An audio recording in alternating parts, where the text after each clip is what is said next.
On Mother's Day, my husband and son gave me a mug that said, "World's Most Pointless Woman." They laughed like it was a joke.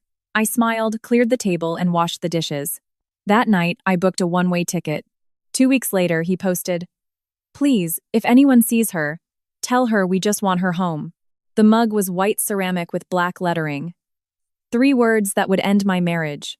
World's Most Pointless Woman. I stood in my kitchen on Mother's Day morning holding that mug while my husband Gideon and our 5-year-old son Lorcan doubled over laughing. Lorcan's mobile was pointed at me, recording every second of my shock. Gideon slapped his knee like this was the funniest thing he had ever witnessed. Their laughter echoed off the walls I had painted myself 3 summers ago. Bouncing around the room I kept spotless for them. Before we continue, I want to thank you for being here and sharing these stories that matter. If you believe that every person deserves respect and recognition for their contributions, please consider subscribing. It's free and helps us reach more women who need to hear this. Now, let's see what happened next. I read the words again. World's Most Pointless Woman. This was not a gag gift with something better hidden behind it. This was the gift. The only gift. My Mother's Day present. But let me back up. Let me tell you how I got here. Standing in this kitchen with my heart cracking open while they laughed at me. I woke at 5:30 that morning, same as every morning. The alarm on my mobile buzzed softly, and I shut it off before it could wake Gideon. He needed his sleep for the golf game he had planned for later. I slipped out of bed quietly, my feet finding the slippers I kept on my side, and padded downstairs in the dark. The house was mine during those early hours. Quiet, peaceful. Before the demands started, before I became what everyone needed me to be, I had this small pocket of time that belonged only to me. I used it to prepare for them. I started the coffee first. Gideon liked his strong 2 scoops per cup, ready the moment he came downstairs. I set the timer so it would finish brewing at 6:45, exactly when he usually appeared. While the machine gurgled and hissed, I pulled ingredients from the fridge. Blueberries I had bought fresh yesterday. Eggs from the carton I kept on the middle shelf. Bacon from the butcher, the thick-cut kind Lorcan preferred. I mixed pancake batter from scratch because the packet kind never tasted right. I fried bacon until it was crispy but not burnt the way Gideon insisted it should be. I sliced strawberries and arranged them in a pattern on the good china plates, the ones we only used for special occasions. I wanted today to feel special. I wanted them to notice. The kitchen smelled like cinnamon and vanilla and hope. Pathetic hope looking back now. But in that moment, I believed this year might be different. I believed they might see the effort, might acknowledge the love I poured into every small gesture. I set the table with care. Forks on the left, knives on the right, napkins folded into triangles. I used the crystal bowl Gideon's mother gave us as a wedding gift for the fruit salad. I polished 2 smudges off the surface with my apron before filling it. Everything had to be perfect. Lorcan's rugby kit was already hanging by the door, washed and pressed. His rugby boots were clean, laces replaced last week when I noticed the old ones were fraying. His water bottle was filled and waiting in the fridge. I had checked the fixture schedule 3 times to make sure I had the right time written down. 2 home pitch.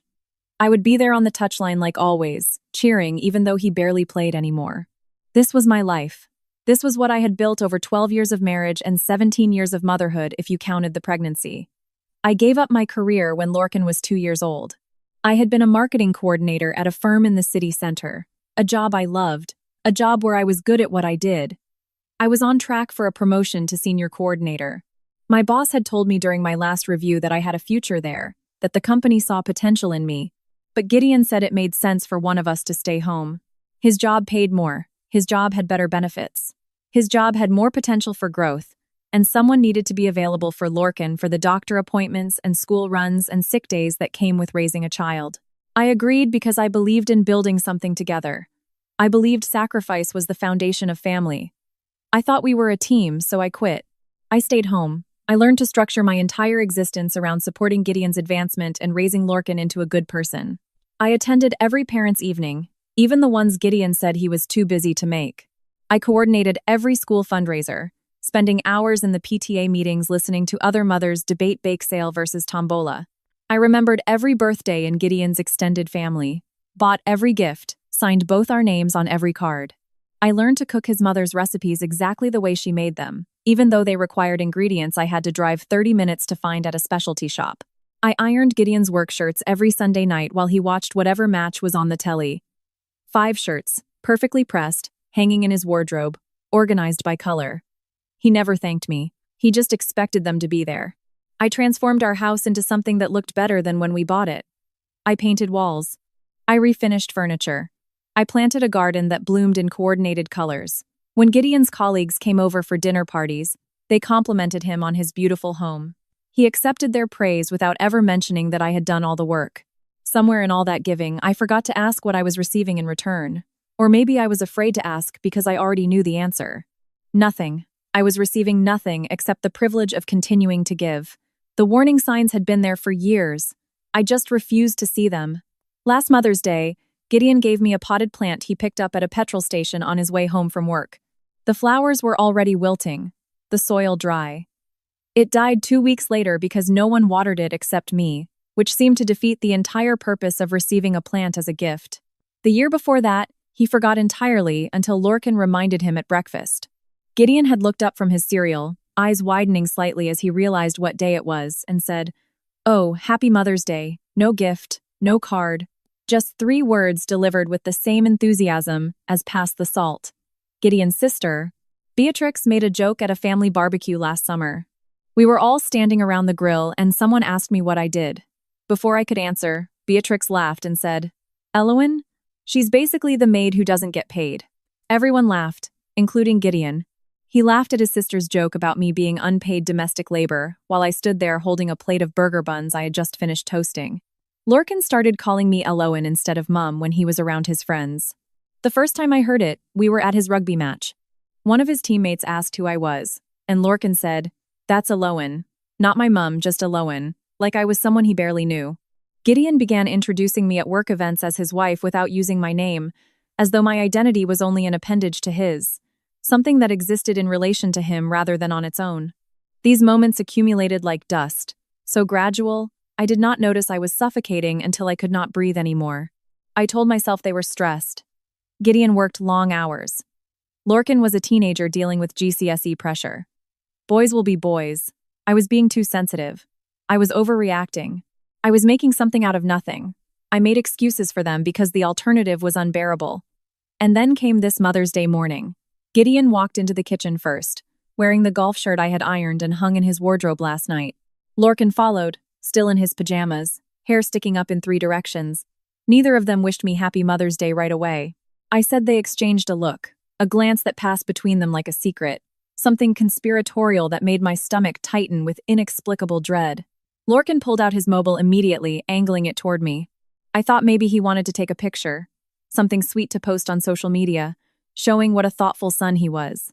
Gideon held a plain chemist bag, not wrapped, not even a gift bag with tissue paper, just a plastic bag from the pharmacy down the high street, the kind you get when you pick up a prescription or grab something last minute. My heart sank, but I kept smiling. Smiling was what I did. I smiled through discomfort. I smiled through disappointment. I smiled through the gradual erosion of everything I thought I was building. I smiled until my face ached from the effort of holding the expression in place. Gideon handed me the bag with a grin that was too wide, too eager. He looked like someone who believed he had just executed something incredibly clever. I reached inside and felt ceramic. A mug. For one brief, foolish moment, I let myself hope it might say something meaningful. World's best mum, or even just mum. Something that acknowledged I mattered. I pulled it out and read the words, "World's most pointless woman." And that was when they started laughing. Their laughter did not stop.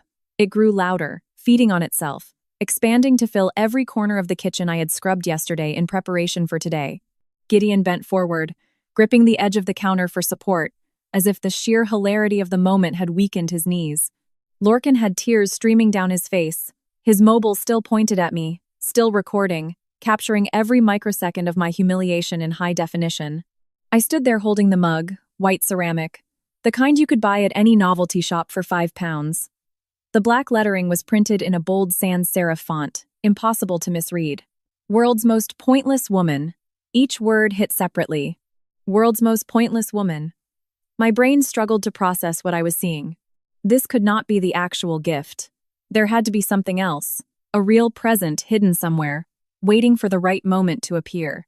This had to be the setup for a joke with a punchline that would reframe everything. that would make the cruelty disappear and replace it with something bearable. But Gideon was not reaching for another gift. Lorcan was not saying, "Gotcha." There was no second act to this performance. This was it. This was what they thought of me. Distilled into 3 words and printed on a mug for my Mother's Day present. I looked at Gideon, searching his face for any sign that he understood what he had just done. His eyes were bright with amusement. His mouth stretched wide in a grin that showed too many teeth. He looked proud, actually proud, as though he had accomplished something worthy of celebration. Lorcan lowered his mobile slightly, wiping his eyes with the back of his free hand.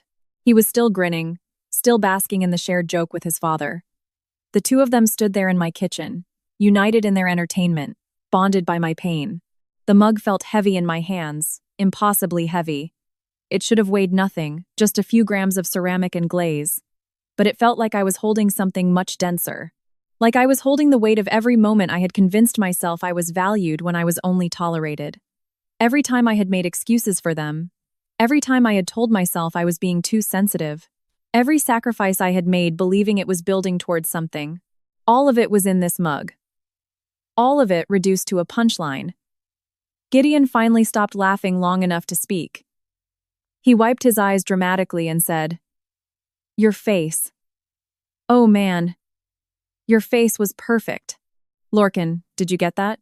Lorcan nodded, replaying the video on his mobile screen. "Got it. This is gold. Gold." My shock was gold to them.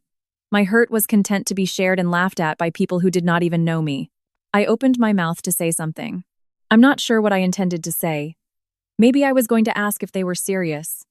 Maybe I was going to tell them this was not funny. Maybe I was going to ask why they thought this was acceptable. But before any words came out, I heard myself laugh instead. It was not a real laugh. It was a sound I made with my throat and mouth, a performance of amusement that my body produced automatically after 12 years of training. I had learned to laugh at jokes made at my expense. I had learned to be a good sport, to demonstrate that I could take it, to prove I was not one of those overly sensitive women who could not handle humor. So, I laughed. A hollow, empty sound that did not reach my eyes or my chest or any part of me that was real. Gideon looked relieved. "See, he gets it. I told you she'd think it was funny."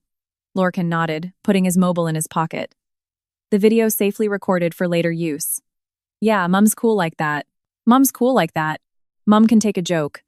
Mum does not mind being called pointless on the one day of the year supposedly dedicated to celebrating her." I said something self-deprecating in response. I cannot remember the exact words now. Something like, "Well, you're not wrong, or at least it's honest." Some verbal participation in my own degradation that gave them permission to feel good about what they had done. Gideon patted my shoulder the way you would pat a dog who had just learned to sit on command. "That's my girl. Always such a good sense of humor." Then he turned away from me and sat down at the table. Lorcan followed, dropping into his usual chair with the casual ease of someone who had not just participated in emotional cruelty. They began eating the breakfast I had prepared, the pancakes I had made from scratch, the bacon I had cooked to the exact texture they preferred, the fruit I had arranged on the good china. They ate and talked like nothing had happened. Gideon mentioned his golf tee time was at 11, so he would need to leave by 10:30. Lorcan reminded him about the rugby match at 2. Gideon asked if Lorcan had revised enough for his mocks. Lorcan shrugged and said probably. Neither of them thanked me for breakfast. Neither acknowledged the food, the effort, the hour I had spent preparing it all while they slept. Neither apologized for the mug. Neither asked if I was okay.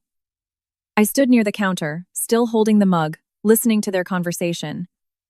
My mind felt strangely detached from my body. I was watching the scene from somewhere outside myself, observing this woman in an apron holding a cruel gift while her family ate and laughed and planned their day around her absence. Something inside me shifted in that moment. Not dramatically, not with any external sign that they might have noticed. It was quieter than that, more fundamental. It was the sound of a door closing, the feeling of a decision being made without conscious thought. I was done. I set the mug down on the counter carefully. Then I began clearing the table. Gideon and Lorcan did not move to help. They never did. They simply leaned back in their chairs while I reached around them to gather plates and silverware. I carried everything to the sink and turned on the water. We had a dishwasher, a good one I had researched and selected 2 years ago, but I washed the dishes by hand anyway. The mechanical repetition of it gave me something to do with my hands while my mind worked through what had just happened. The soap created bubbles that smelled like artificial lemon. I scrubbed each plate thoroughly, rinsing away syrup and crumbs. Behind me, Gideon and Lorcan moved to the sitting room. I heard the television click on, the volume rising as they found some Premier League match to watch. Their voices carried through the house, discussing player statistics and team rankings. Normal conversation, easy and comfortable, unburdened by any awareness that something had just broken irreparably in this family. I looked out the window above the sink. The garden I had planted was visible from here. The roses were blooming deep red and perfectly shaped because I tended them every week. I fed them specialized fertilizer. I pruned dead stems. I watered them during dry spells. Everything I touched in this house flourished and thrived and looked beautiful. Everything except me. I thought about the mug sitting on the counter behind me. World's most pointless woman. I thought about Lorcan's mobile recording my shock, capturing my pain to be replayed and shared with people who would never know the context, who would only see the surface of the joke without understanding what it meant. I thought about Gideon's complete lack of awareness that he had just destroyed something that could not be repaired. His genuine belief that I would find this funny, that I would laugh along, that I would accept this latest dismissal of my worth with grace and humor. He did not know he had just ended our marriage. He did not know that the woman washing dishes at the sink was already planning her departure. He did not know that his pointless wife was about to become his ex-wife. I dried my hands on the tea towel, folded it carefully, and hung it on its designated hook. Then I walked past the sitting room where they sat watching television. Neither looked up. Neither called out to me. Neither noticed I was leaving the room. I climbed the stairs to our bedroom and closed the door behind me. I sat down at the small desk in the corner where I kept the household files and opened my laptop. The screen glowed to life, casting blue light across my face. I opened a new browser window in incognito mode and typed one phrase into the search bar. One-way flights. My hands were shaking as I scrolled through options. Not from fear, not from doubt, from something else entirely. Something that felt like anticipation, like relief, like the first breath after being underwater too long. I was leaving. I just had to figure out where. Edinburgh, Scotland. I selected it from the list of available destinations because it was far enough away that Gideon would not think to look for me there, and because I had never been there before. No memories, no associations, just distance and the possibility of becoming someone new. The flight left in 2 weeks, 14 days to prepare, 14 days to dismantle a life I had spent 12 years building without anyone noticing what I was doing. I closed the laptop and went downstairs. Gideon and Lorcan were still in the sitting room, absorbed in the football match. I walked past them to the laundry room and began sorting the washing. Whites with whites, colors with colors. The same routine I had performed hundreds of times before. Except this time I was counting. Counting how many of my own clothes I could pack without creating a noticeable gap in the wardrobe. Counting how many pairs of shoes I could take without leaving empty spaces that might raise questions. Counting days until I would never have to sort Gideon's socks again. That first day set the pattern for the 13 that followed. I became a ghost in my own home, moving through familiar routines while secretly preparing for departure. I packed Lorcan's packed lunch for school the next morning. Turkey sandwich, apple slices, cereal bar, the same lunch I had packed hundreds of times. I left it in the fridge with his name written on the bag in marker. I ironed Gideon's shirts for the week, 5 of them organized by color in his wardrobe. I folded his underwear and restocked his drawer with socks. I made sure his gym bag was ready for his Tuesday morning workout. Everything had to appear normal. On Tuesday evening, Gideon had a work dinner, one of those events where spouses were expected to attend, where I was supposed to smile and make pleasant conversation with people who barely remembered my name from one event to the next. I wore a navy dress and pearl earrings. I laughed at his boss Rupert's joke about wives being the real bosses at home while the men around the table chuckled knowingly. Rupert's wife, Cressida, sat across from me, sipping white wine and nodding along. She and I had attended dozens of these dinners together over the years. We had exchanged recipes and recommendations for dry cleaners. We had made small talk about our children and our gardens, but we were not friends. We were accessories to our husbands' careers, pleasant fixtures at corporate gatherings. I smiled at Cressida and asked about her daughter's university search. She talked for 10 minutes about campus visits and application essays. I nodded in the right places and asked follow-up questions that demonstrated I was listening. No one at that table had any idea I was already gone. That in less than 2 weeks I would be on a plane to a city none of them knew I had even considered. On Thursday, I sat on the touchline at Lorcan's rugby match. It was an away match. 40 minutes of driving to watch my son sit on the bench for most of the match. He got subbed on in the final minutes and missed a crucial tackle. I clapped anyway, along with the other mothers who performed the same ritual of enthusiastic support regardless of actual performance. Philippa Hughes sat next to me as she usually did. Her son played fly half. She talked about the team's chances at making county cups and asked if I was going to volunteer for the end-of-season dinner committee. I told her I would check my diary and get back to her. I knew I would not be here for the end-of-season dinner. I would be in Edinburgh starting a new job, living in a flat that did not contain any memories of being called pointless. No one noticed I was already elsewhere. I had perfected this performance over years of being functionally invisible, present but absent, physically here, but mentally somewhere else entirely. At night after Gideon fell asleep, I transferred money from our joint account to a new current account I had opened at a different bank. I kept the amount small, £40 on Monday, £60 on Wednesday, £50 on Friday. Small enough that they would not trigger any alerts, that they would blend into the normal flow of household expenses. The new account was in my name only at a bank across town that Gideon had no connection to. I had opened it on Monday afternoon during the time I usually spent grocery shopping. The account representative, a young woman named Imogen, had processed the paperwork efficiently and handed me a temporary debit card. She did not ask why I was opening a separate account. She just smiled professionally and wished me a good day. By the end of the first week, I had moved £600 into the new account. Not enough to live on for long, but enough to start. Enough for a deposit on a flat, enough for food until I found work. On Monday of the second week, I scheduled an appointment with a solicitor. I found Rosalind Sterling's name through an online search for divorce solicitors specializing in cases involving financial complexity and asset division. Her website featured testimonials from women who described her as fierce and strategic. That was what I needed, not sympathy, strategy. Her office was in the city center above a coffee shop called Morning Brew. I told Gideon I was going grocery shopping and would be back in 2 hours. He barely looked up from his laptop when I left. Rosalind's office smelled like leather and old books. The furniture was dark wood, substantial and expensive-looking. Framed law degrees hung on the wall behind her desk. She was probably in her early 50s with gray hair cut in a sharp bob and glasses that hung on a chain around her neck. She shook my hand firmly and gestured for me to sit. Then she pulled out a legal pad and pen and said, "Tell me everything."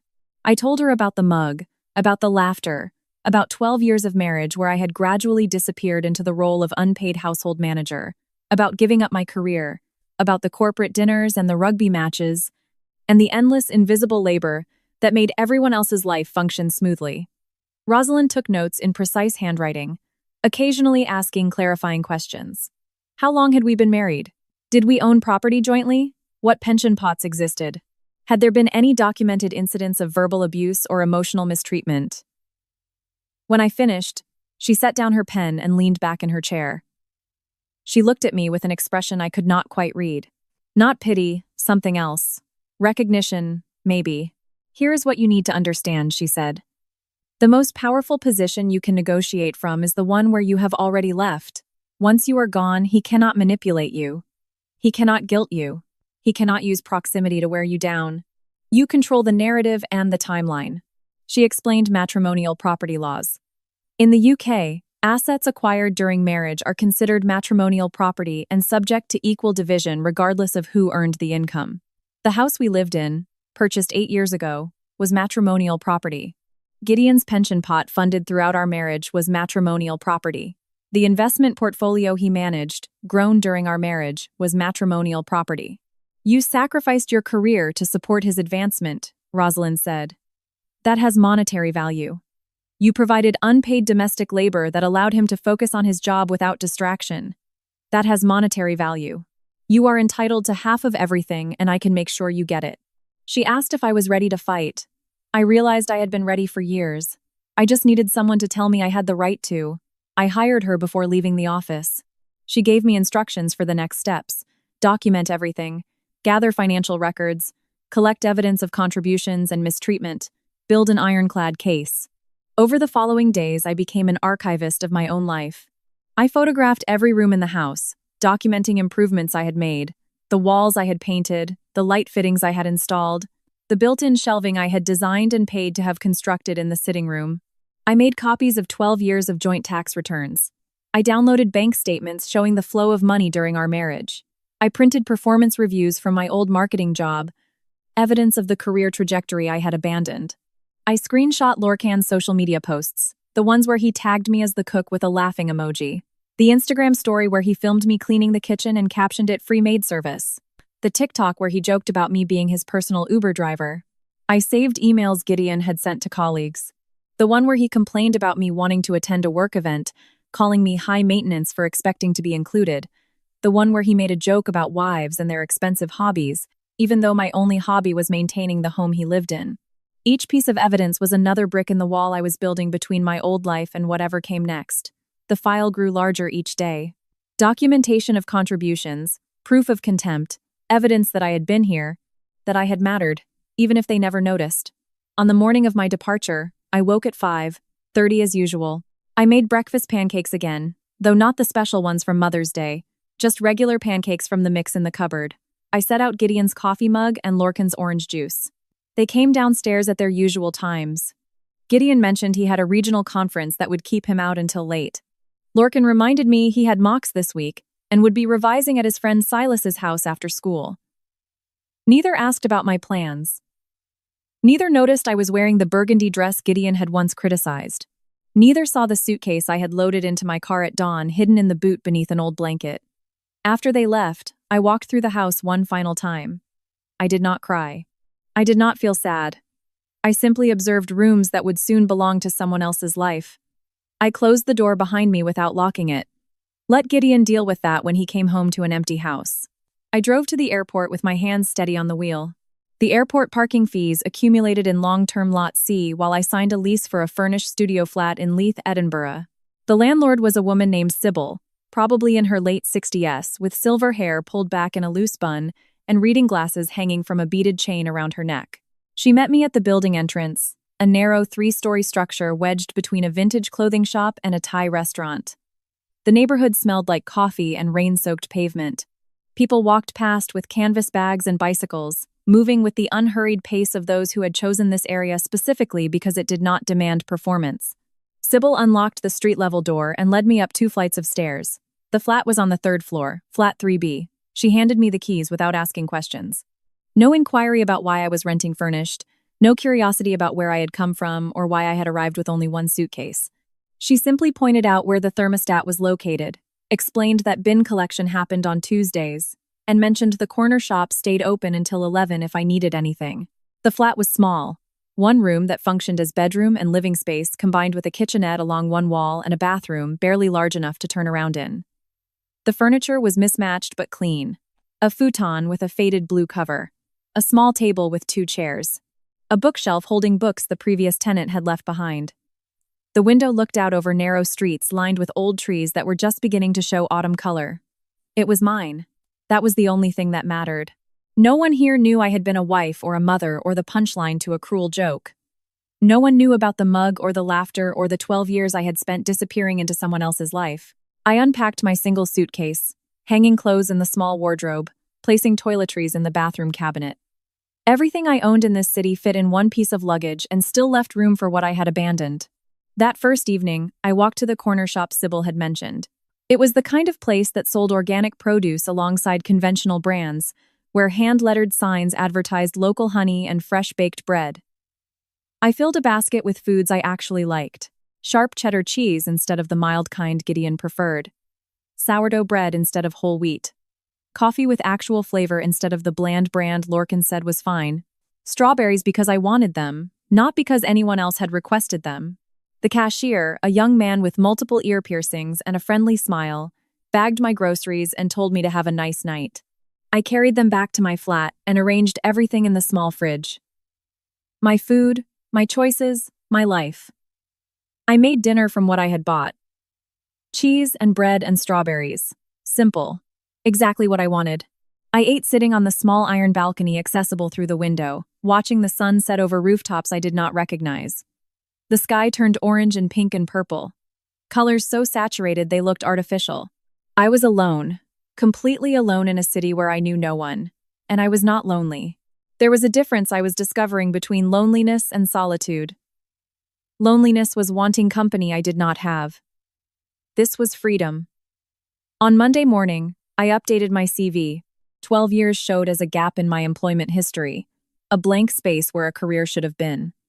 I described what I had done during those years in language that translated domestic labor into corporate terminology. Household management became operations coordination. Budgeting became financial planning. Volunteer work became project management and stakeholder relations. I applied to 17 positions at marketing firms throughout Edinburgh. By Wednesday, I had received responses from 5. 3 were polite rejections, citing my extended absence from the field. 2 requested interviews. The first interview was with a large corporate firm in the city center. The hiring manager, a man in his 40s wearing an expensive suit, spent most of the meeting asking why I had taken so much time off and whether I was truly committed to returning to work. He used phrases like rusty skills and outdated experience. I left that interview knowing I would not accept a position there even if offered one. The second interview was different. Horizon Collective operated out of a converted warehouse in an industrial neighborhood that was being slowly transformed by artists and small businesses. The building had exposed brick walls and high ceilings with metal beams. Plants hung from hooks, creating small pockets of green throughout the open workspace. Genevieve Foster, the hiring manager, met me in a small conference room with a wall of windows overlooking the street. She had silver hair cut in a precise bob and wore dark-framed glasses that gave her an air of sharp intelligence. She shook my hand firmly and gestured for me to sit. She reviewed my CV in silence for a full minute, her expression neutral. When she reached the 1-2 year gap, she paused. I braced myself for the usual questions about commitment and relevance. Instead, she looked up and asked, "What skills did you develop during this time?" The question surprised me. Not why did you leave work, but what did you learn while you were gone? I explained project management through coordinating school fundraisers, budget optimization through managing household finances, stakeholder coordination through navigating relationships with teachers, coaches, extended family, crisis management through handling everything from medical emergencies to last-minute schedule changes. Genevieve listened without interrupting. When I finished, she smiled. That is just parenting and household management, translated into corporate language. You have been working, you just were not getting paid. She explained that Horizon Collective specialized in marketing campaigns for nonprofit organizations. The work required someone who could manage multiple projects simultaneously, communicate effectively with diverse stakeholders, and operate efficiently within tight budgets. Everything I had been doing for 12 years, just with different terminology. She offered me the position before I left the building, marketing coordinator, handling campaigns for 3 to 5 nonprofit clients at a time. The salary was modest but livable. The benefits included health insurance and annual leave. I accepted before reaching the lift. My mobile had been on silent since I left home. On Thursday evening, I finally checked it. 43 text messages, 17 missed calls, 3 voicemails. The texts from Gideon followed a predictable progression. Confusion first. Where are you?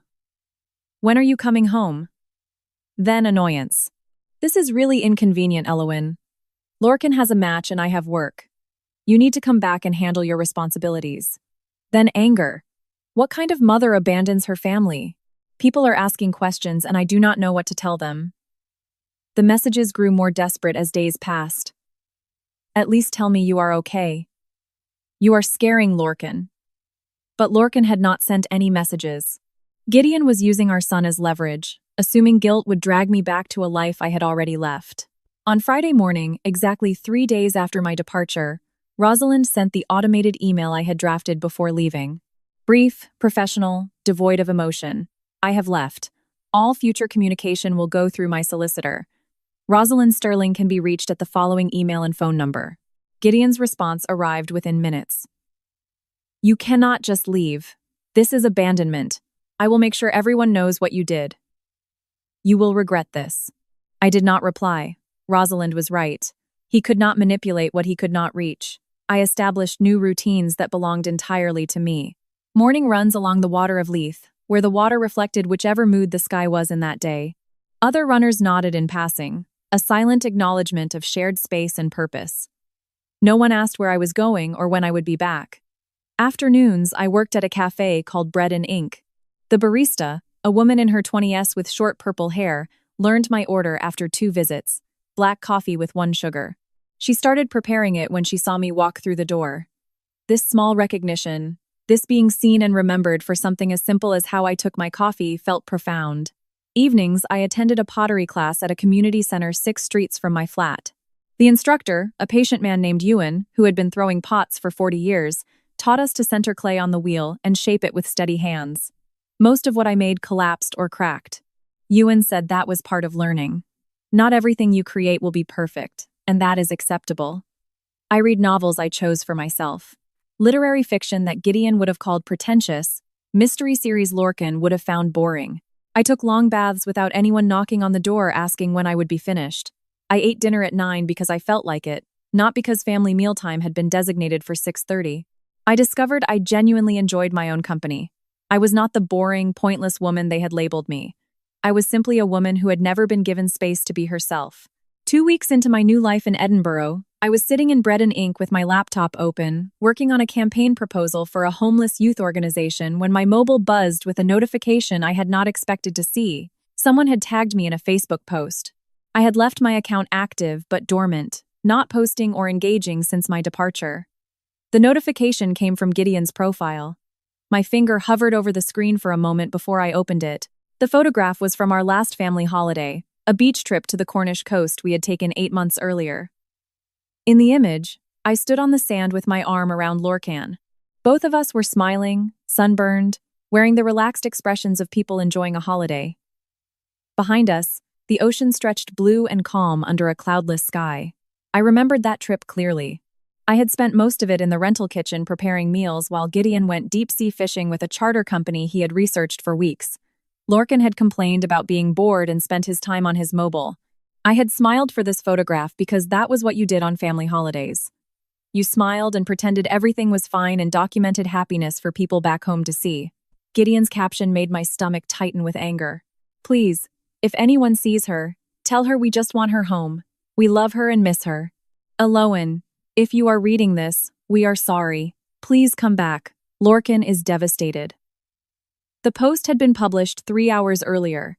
It already had over 200 reactions and 60 comments. I scrolled through them slowly, reading each one. His colleague Gareth from the regional office. Praying for you, mate. Hope she comes home safe. Our neighbor Daphne. Oh, Gideon, this is so heartbreaking. We are all thinking of you and Lorcan. Cressida from the work dinners. Sending strength to your family during this difficult time. The narrative Gideon had constructed was masterful in its manipulation. He was the devoted husband desperate for his wife's safe return. Lorcan was the traumatized son missing his mother.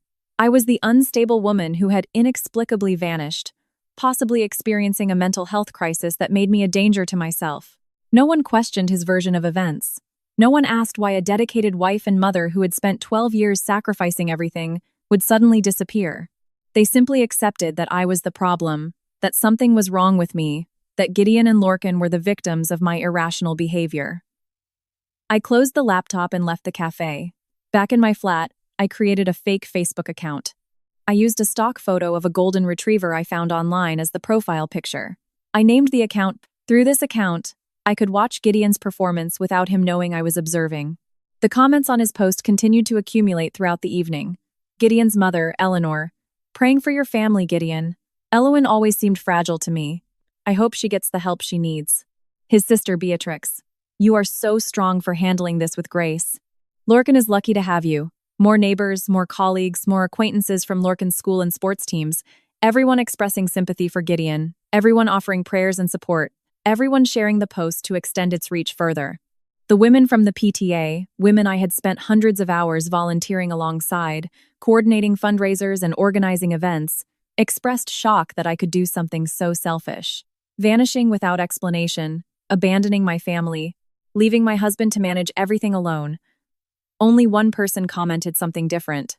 Zara Patel, a woman I barely remembered from Lorcan's primary school years. Her son had been in Lorcan's Year 4 class. We had exchanged pleasant conversation a few times at school runs, but had never been close. Zara's comment read, "Has anyone considered asking why she left?" I stared at those 8 words. Someone had asked the question no one else seemed willing to consider. Why would a woman who appeared devoted to her family suddenly leave? What had happened that no one was discussing? Zara's comment received no likes. Within an hour, 2 people had responded to her. This is not the time for blame, Zara. Gideon is going through enough without people questioning him. Zara did not comment again. I screenshot everything. Gideon's post, the comments, the reactions, the narrative he was building about my instability and his victimhood. All of it documented and saved in a folder I labeled evidence. On Monday morning, exactly 1 week after Gideon's Facebook post, Rosalind Sterling filed divorce papers on my behalf. She had prepared them meticulously over the previous days, incorporating everything I had provided during our consultations. The petition requested a non-molestation order, preventing Gideon from contacting me directly. All communication would go through Rosalind. The filing included a comprehensive accounting of matrimonial assets. The house purchased 8 years ago, currently valued at £420,000, with £200,000 remaining on the mortgage. Gideon's pension pot through his employer containing approximately £180,000, an investment portfolio managed by his financial advisor, valued at £95,000, his pension, which would mature in 12 more years. The paperwork itemized my contributions in language that translated unpaid labor into monetary value: 12 years of household management, childcare, meal preparation, home maintenance, social coordination. Rosalind had calculated what I would have earned had I continued my marketing career with normal advancement promotions every 3 to 4 years. Salary increases matching industry standards. The number was staggering when accumulated over 12 years. The filing included a statement explaining why I had left. Ongoing emotional mistreatment and disrespect culminating in the Mother's Day incident where I received a mug labeling me as pointless while my husband and son laughed and recorded my humiliation for social media distribution. Rosalind arranged for the papers to be served to Gideon at his office. She selected timing deliberately. Wednesday afternoon, during a meeting with his regional manager and 2 colleagues, the process server entered the conference room, asked for Gideon Thorne by name, and handed him the envelope in front of everyone. Maximum impact, maximum humiliation. I felt no guilt about the public nature of the service. Only satisfaction that he would experience a fraction of what I had felt standing in that kitchen holding the mug. That evening, I made a decision. I reactivated my own Facebook account, dormant since my departure.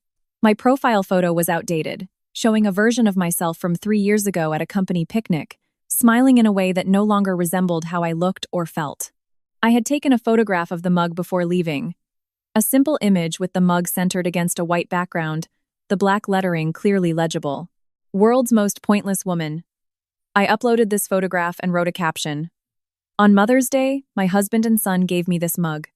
They laughed like it was a joke. I smiled, cleared the table, and washed the dishes. That night, I booked a one-way ticket. To everyone asking where I went somewhere I am not pointless. I did not tag Gideon. I did not tag Lorcan. I did not name them or provide additional context. I simply stated facts and let the image speak for itself. I posted it at 9:30 on Wednesday evening and closed the laptop. I did not watch for reactions. I took a bath, read 3 chapters of the novel on my bedside table, and went to sleep. By morning, the post had been shared 500 times. By noon, 3,000 times. My mobile, which I had silenced, showed 147 notifications. When I finally checked it, messages from women I had not spoken to in decades. University friends, former coworkers, distant relatives. I always knew something was wrong. You were too good for him. Thank you for sharing this. My ex did similar things. The comments on my post overflowed with support and recognition. Women sharing their own stories of being diminished, of being treated as functionaries rather than partners, of being expected to laugh at their own devaluation. More significantly, the narrative around Gideon's post shifted dramatically. People began commenting with questions. Why had he given his wife such a cruel gift? What kind of husband treats the mother of his child with such disrespect? The sympathetic reactions turned skeptical. The prayers turned to criticism. Several women who had attended those corporate dinners with their own husbands sent private messages. Cressida, who had sat across from me at the table making small talk, wrote, I always sensed something was off in how he spoke to you. The way he talked over you at dinners made me uncomfortable, but I never said anything. I'm sorry for that. I am glad you got out. Gideon's Facebook post was suddenly recontextualized, not as the plea of a desperate husband, but as the manipulation of a man trying to control a narrative that was slipping away from him. I watched it unfold through my fake Poppy Chambers account, documenting everything with screenshots, the shift in public opinion, the questions people were finally asking, the recognition that maybe, just maybe, the devoted wife had not left without reason. Gideon attempted damage control that evening. He posted a lengthy statement claiming the mug had been a joke taken out of context, that he had never intended to hurt me, that he loved me and wanted to work on our marriage. The post was carefully worded, likely reviewed by someone with communications experience, but it rang false. The comment section became a battlefield. Some people defended him. Most did not. The conversation had changed, and he could not change it back. I closed the laptop and looked out my flat window at the Edinburgh evening settling over unfamiliar streets. The public narrative was no longer his to control. The private truth was finally becoming visible. 3 days after my post went viral, Gideon published his response. I was at Horizon Collective when the notification appeared on my mobile. Genevieve had just assigned me a campaign for a literacy nonprofit, and I was reviewing their previous marketing materials when the screen lit up with Gideon's name. The post was long, much longer than his usual social media activity, the kind of statement that had clearly been drafted and revised, possibly with input from someone who understood public relations. The tone struck a careful balance between contrition and self-defense. He claimed the mug had been a joke taken out of context. He insisted he had never intended to hurt me. He said he loved me and wanted to work on our marriage. He described himself as devastated by my departure and shocked by the public attention our private matter was receiving. He claimed he had always supported me and could not understand how I had interpreted a harmless prank as deliberate cruelty. The language was polished, professional, almost convincing if you did not know the truth behind the words. The comment section told a different story. Women who had experienced similar treatment recognized the deflection immediately. They called him out with brutal clarity. This is classic gaslighting. You humiliated your wife and now you are playing victim. The fact that you still call it a harmless prank proves you do not understand what you did. Some men defended him, though their defenses were weak and uncomfortable. Everyone makes mistakes. Maybe she is overreacting. But even these comments received pushback from others who could see through the performance. What surprised me most were the private messages that began arriving from women I had spent years making polite conversation with at Gideon's work events. Cressida, who had sat across from me at corporate dinners discussing her daughter's UCAS applications, sent a message that made my throat tight. I always thought he was dismissive of you. The way he talked over you at dinners made me uncomfortable, but I never said anything. I'm sorry for that. I am glad you got out. 3 other wives from Gideon's company sent similar messages. They had all noticed. They had all felt uncomfortable. They had all stayed silent because it was not their place to intervene in someone else's marriage. Gideon's carefully constructed image was crumbling in real time. The comments on his posts dwindled. His friends stopped engaging with his content. According to one of the wives who messaged me, his boss had quietly removed him from a high-visibility project that would have positioned him for promotion. The public scrutiny was affecting his professional reputation in ways he had not anticipated. He was becoming invisible. Exactly what I had been for 12 years. 4 days after Gideon's failed damage control attempt, I received an email from Lorcan. The message appeared in my inbox late on a Thursday evening while I was working on the literacy campaign at my kitchen table. The email was formal in a way that felt unnatural for a 5-year-old. The sentences were carefully constructed, the tone measured and controlled. I could tell Gideon had reviewed it before Lorcan sent it. Mom, I do not understand why you left. I miss you. Can we talk? The message was short, only 3 sentences, but I could read the layers beneath the words. The confusion was genuine. Lorcan was 15, old enough to recognize cruelty when he saw it, but young enough to still believe his father's narrative about jokes and overreactions and wives who could not take harmless pranks. I sat with the email for an hour before responding. I wrote and deleted 3 different versions before settling on something that balanced firmness with compassion. Lorcan, I love you, but I need space to rebuild my life. What happened on Mother's Day was not a joke. Filming someone's humiliation and posting it online is not how you treat people you respect. When you are ready to have an honest conversation about that, I am here. I did not hear back immediately. The silence stretched for 3 days. I returned to my routines, working at Horizon Collective during the day, attending pottery class in the evenings, running along the river each morning before the city fully woke. Then on Sunday afternoon, a second email arrived, shorter this time. The formality was gone, replaced by something that sounded more like Lorcan's actual voice. "You are right. I'm sorry. Dad is really angry about the divorce. Can I visit you?" I replied within minutes, providing my address and listing the weekends when I was available. The door was open. He just had to choose to walk through it. The preliminary divorce hearing was scheduled for a Wednesday morning in late October. Rosalind had prepared me for what to expect: a sterile courtroom, a judge who had heard hundreds of similar cases, arguments from Gideon's solicitor attempting to minimize my contributions and maximize his entitlement. The courtroom smelled like floor polish and old coffee. Fluorescent lights hummed overhead, casting everything in a flat, institutional glow. Gideon arrived wearing a tailored navy suit that I had helped him select 2 years ago for a regional conference. He looked every inch the successful professional wronged by circumstances beyond his control.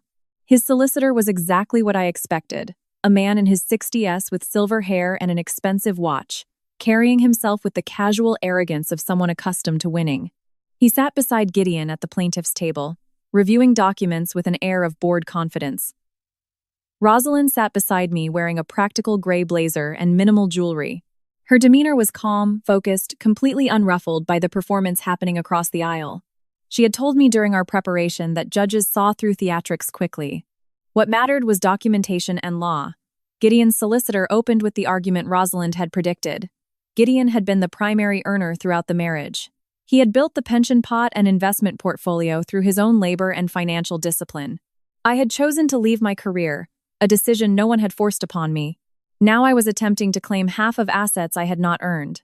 The argument was delivered smoothly with just enough sympathy for Gideon to make him seem reasonable rather than vindictive. I watched the judge's face for reaction and saw nothing. She listened without expression, taking occasional notes. Rosalind's counter-argument was devastating in its precision. She presented the career sacrifice I had made, including documentation of my job performance and trajectory before leaving. She showed the opportunity cost calculations, demonstrating what I would likely have earned with normal advancement over 12 years. She displayed evidence of unpaid domestic labor that had allowed Gideon to focus on his career without distraction. Then she introduced the screenshots. Gideon's emails to colleagues where he joked about me being high maintenance for wanting to attend company events. His text messages to friends complaining about having to help with household tasks during weeks when I was sick. Lorcan's social media posts labeling me as free maid service. The judge's expression shifted slightly, not dramatically, just enough to indicate she was seeing something that changed her assessment. Gideon's solicitor objected, claiming the screenshots were taken out of context and represented isolated incidents rather than patterns. Rosalind calmly noted that isolated incidents spanning 12 years constituted a pattern. When both sides finished their arguments, the judge reviewed her notes in silence for what felt like an extended period. The courtroom was completely quiet except for the hum of fluorescent lights and the distant sound of footsteps in the hallway outside. Finally, she looked up and spoke. Her voice was measured, professional, carrying the weight of someone who had made these determinations many times before. Choosing to prioritize one spouse's career over another's does not diminish the contributing spouse's entitlement to matrimonial assets. The evidence presented demonstrates substantial unpaid labor that directly benefited the earning spouse's career advancement. Temporary spousal maintenance is granted in the amount of £3,000 per month, effective immediately, pending final divorce settlement. Gideon's face flushed red. His solicitor leaned over to whisper something that I could not hear. Rosalind remained completely still beside me, her expression neutral, but I caught the smallest hint of satisfaction in her eyes. I felt something I had not experienced in years. Not happiness exactly, something more substantial, vindication, the recognition that my contributions had value, that my sacrifice had meaning, that the law saw what Gideon had refused to acknowledge. The temporary support payments began the following week. £3,000 deposited into my account on the 1st of each month. The amount was enough that I could reduce my hours at Horizon Collective from full-time to 30 hours per week, giving me space to focus on other aspects of rebuilding my life. I enrolled in a professional certification program for advanced digital marketing strategy. The coursework was challenging in ways I had forgotten I enjoyed, requiring analysis and creativity and strategic thinking that felt like exercising muscles I had not used in years.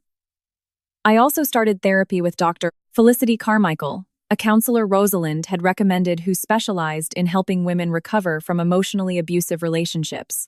Her office was in a converted house near the city center with comfortable furniture and windows, that looked out onto a garden someone tended carefully. In our first session, Dr. Felicity Carmichael asked me to describe my marriage in one sentence. I thought for a moment and said, I spent 12 years making myself smaller so someone else could feel bigger. She nodded slowly and wrote something in her notebook. Then she looked up and said, Now we teach you how to take up space again. Learning to take up space again required more than Dr. Felicity Carmichael's guidance and certification courses. It required confronting the relationships I had left behind and determining which ones could be rebuilt and which ones needed to remain in the past. Lorcan arrived on a Friday evening in early November. He had taken the National Express coach from home, a 4-hour journey that Gideon had refused to facilitate. When I asked Lorcan about the refusal in a text message coordinating his visit, he responded simply, Dad says if I want to see you, I can figure it out myself. I met him at the coach station in the city center. He stepped off carrying a rucksack and wearing a jacket that looked too thin for the Edinburgh weather. He had grown since I last saw him. Not dramatically, but enough that I noticed immediately. He looked older, more tired. The easy confidence of childhood had been replaced by something more guarded. We walked to a restaurant 3 streets from my flat, a place called the Brass Tap that served burgers and had booths with high backs that created privacy. We sat across from each other, and for the first 15 minutes, neither of us addressed anything of substance. Lorcan told me about his classes. I asked about the rugby season. He mentioned a friend who had moved to Cornwall. I described my new job without going into detail about why I had needed a new job in the first place. The conversation felt performative, both of us circling around what actually needed to be discussed. Then Lorcan set down his burger, wiped his hands on a napkin, and looked at me directly. Dad is really angry, he said. He says you are trying to destroy him. I met his eyes and kept my voice level. I am not trying to destroy anyone.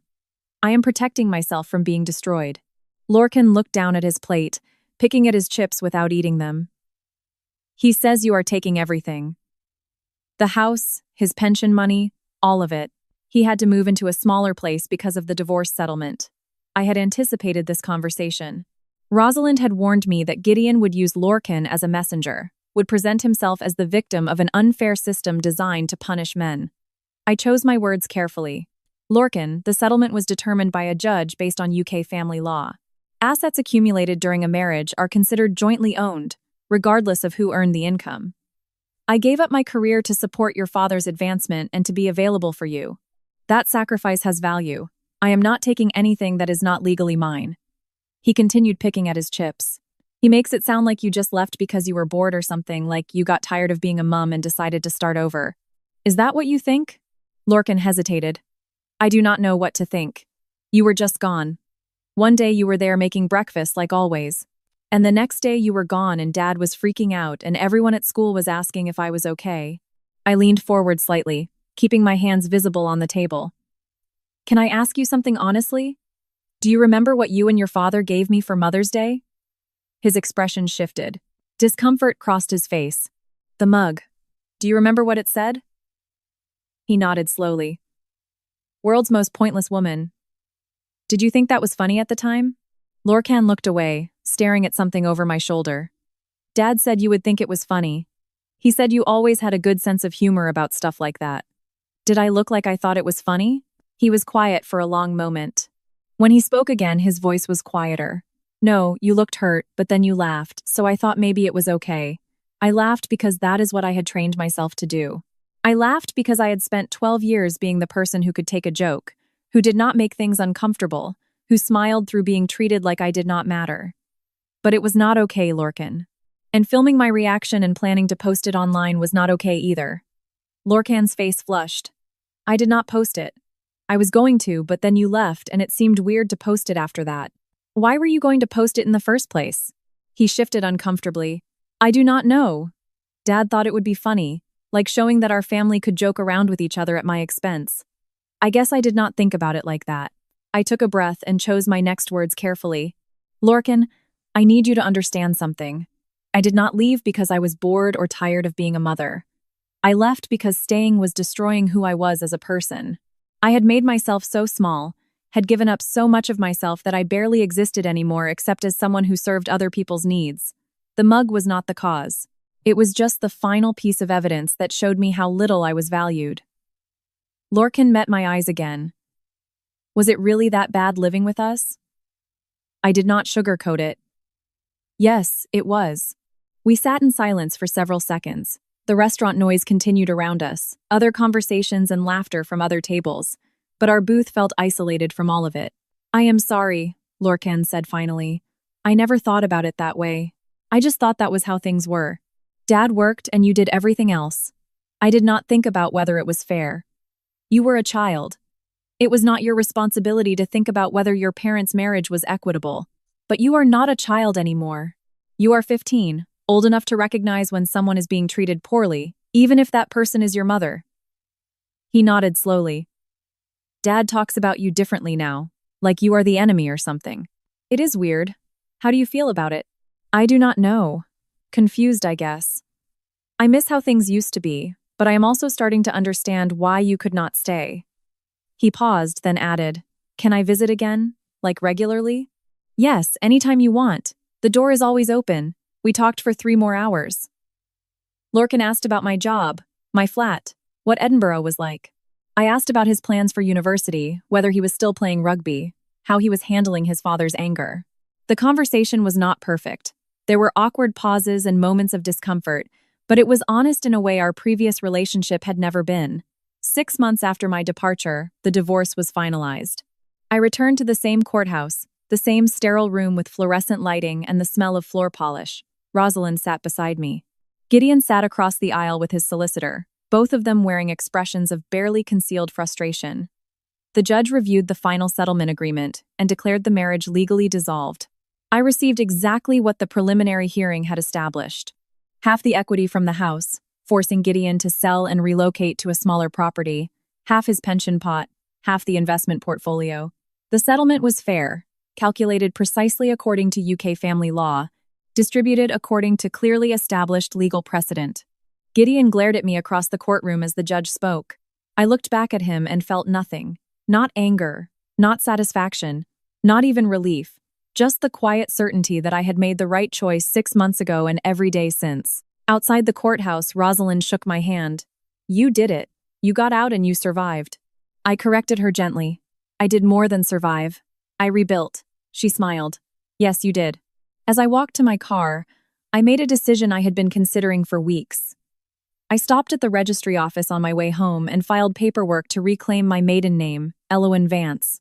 The name I had been born with, the name that belonged to me before I had merged my identity with someone else's. The woman who had been Elowen Thorne no longer existed. She had died the day she stood in a kitchen holding a mug that called her pointless and decided she was finished accepting that assessment. Writing the memoir was harder than I had anticipated. Not because I lacked material, but because revisiting those 12 years required acknowledging how much of myself I had systematically given away, how many preferences I had forgotten, how many dreams I had abandoned, how completely I had lost my own voice. I wrote in the evenings after work, sitting at my small kitchen table with coffee that went cold while I typed. I wrote about the Mother's Day mug, but also about the 1,000 smaller cruelties that had preceded it, the dismissive comments, the forgotten anniversaries, the constant expectation that I would absorb disappointment with grace and humor. Beatrix, my literary agent, read the first draft and called me within hours. This is powerful, Elowen. This is going to resonate with so many women who have experienced the same thing. The book sold to a mid-sized publisher called Clearview Press. The advance was modest but meaningful enough to supplement my income and provide a financial cushion while I continued building my new life. Choosing a title took weeks of deliberation. Beatrix suggested several options that felt too abstract or too victimized. Finally, I proposed something simple and direct. World's Most Pointless Woman. How I Left and Found My Purpose. The cover featured a photograph of hands releasing a ceramic mug, the moment of letting go frozen in time.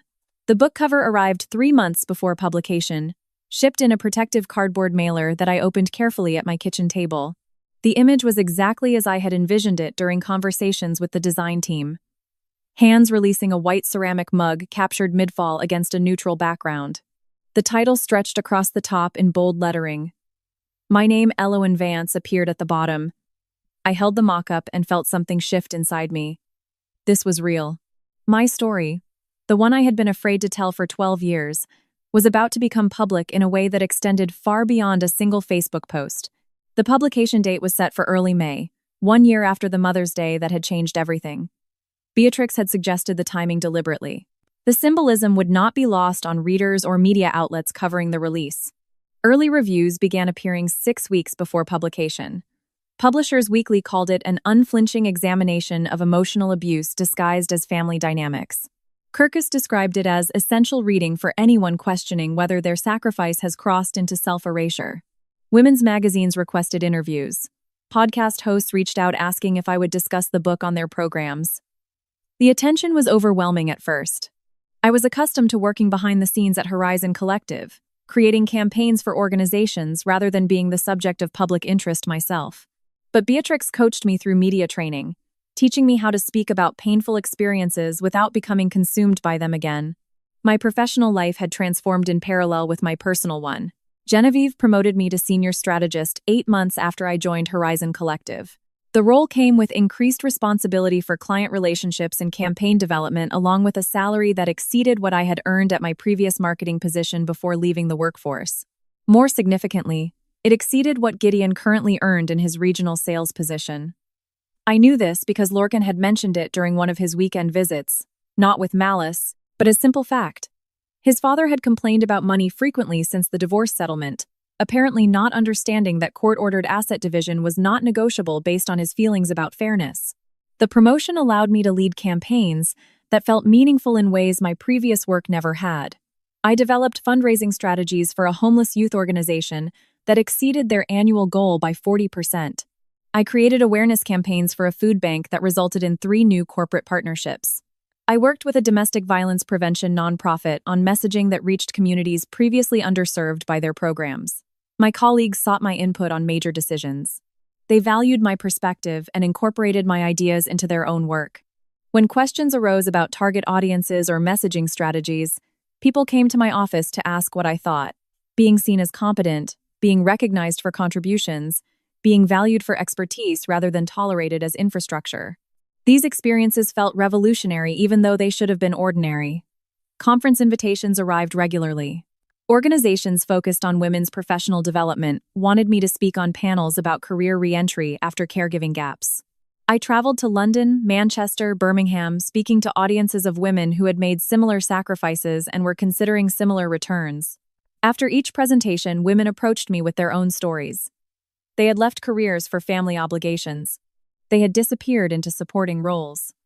They had absorbed disrespect so gradually they had not recognized it was happening until they could barely breathe under its weight.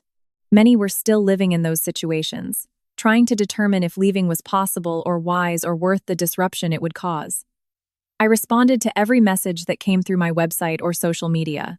I remembered what it felt like to believe I was alone, to think my experience was unique, to wonder if the problem was me rather than the situation. If sharing my story helped even one woman recognize she deserved better, the vulnerability of making it public was justified. My personal life became something I constructed deliberately rather than something that happened to me by default. I dated occasionally, cautiously, testing what relationships felt like when they were chosen rather than fallen into. Julian, a graphic designer I met at a gallery opening Genevieve invited me to, took me to art exhibitions and actually listened when I explained which paintings resonated with me and why. Clara, a nonprofit director I collaborated with on a campaign, invited me hiking and never expected me to handle all the planning or emotional labor of maintaining the friendship. None of these relationships developed into serious commitments, and I discovered I was genuinely comfortable with that. I did not need a partner to validate my existence or give my life meaning. I had learned to value my own company, to enjoy solitude without experiencing it as loneliness. The friendships I cultivated were reciprocal in ways my previous relationships had not been. Genevieve texted me articles she thought I would find interesting, and I did the same for her. We met for lunch and discussed work challenges and personal struggles with equal investment in each other's experiences. Sybil, my landlord, invited me for tea in her flat every few weeks and told stories about her own divorce 30 years earlier, about rebuilding her life when social support for such decisions was far less common. The women in my hiking group celebrated my victories and offered support during setbacks without keeping score of who had contributed what to whom.